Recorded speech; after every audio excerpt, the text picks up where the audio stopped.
Assalamualaikum warahmatullahi wabarakatuh. Selamat pagi anak-anak. Bagaimana kabarnya hari ini? Semoga kita semua selalu dalam lindungan Allah. Tetap semangat belajar meskipun masih belajar dari rumah ya.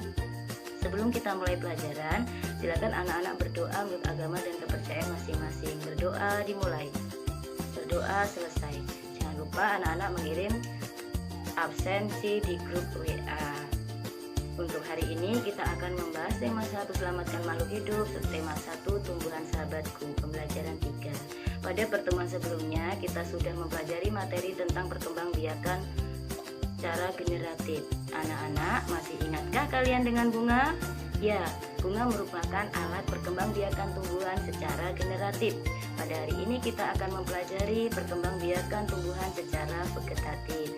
Adapun tujuan dari pembelajaran yaitu untuk mengetahui perbedaan antara perkembangbiakan tumbuhan secara vegetatif alami dan buatan serta manfaatnya. Selain itu, anak-anak dapat menentukan ide pokok paragraf dari suatu bacaan dan menyebutkan keadaan sosial budaya terkait kondisi geografis suatu negara yang ada di ASEAN.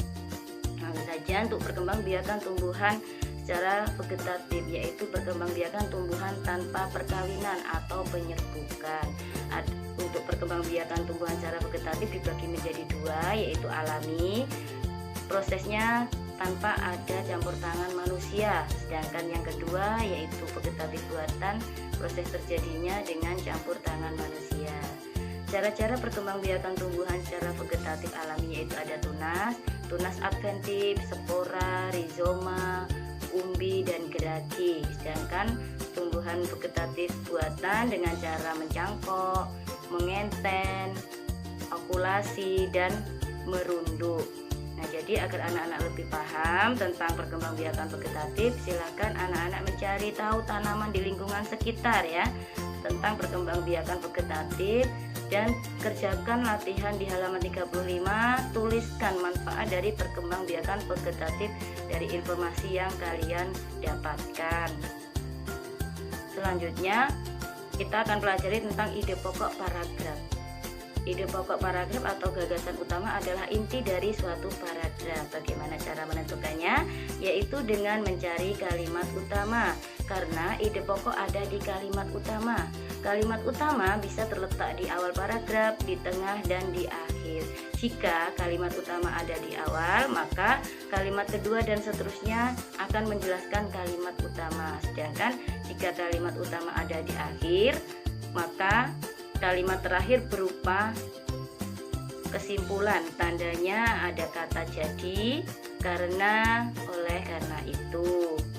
Ya, untuk agar lebih paham lagi, anak-anak bisa buka buku paket halaman 36 tentang teks berjudul tumbuhan sumber kehidupan. Nah, di sini ada suatu paragraf.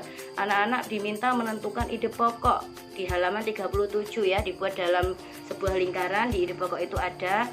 Nah, untuk contohnya pada paragraf pertama itu ide pokoknya adalah Indonesia adalah negara kepulauan sebagai contoh ya. Untuk yang selanjutnya silakan anak-anak kerjakan sendiri, nanti hasilnya bisa dikirim melalui WA. Nah, untuk yang pelajaran selanjutnya, pada pembelajaran sebelumnya anak-anak sudah pernah belajar tentang negara-negara ASEAN.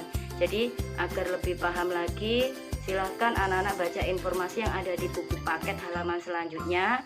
Kemudian anak-anak kerjakan dalam diagram lingkaran ya. Dalam diagram Venn itu lengkapilah tentang kondisi geografis ya. Jadi dibandingkan antara dua negara yang ada di ASEAN, misalnya negara Indonesia dengan Singapura, atau Indonesia dengan Malaysia, Malaysia dengan Brunei Darussalam, dan lain sebagainya. Yang penting masih di kawasan Asia Tenggara ya.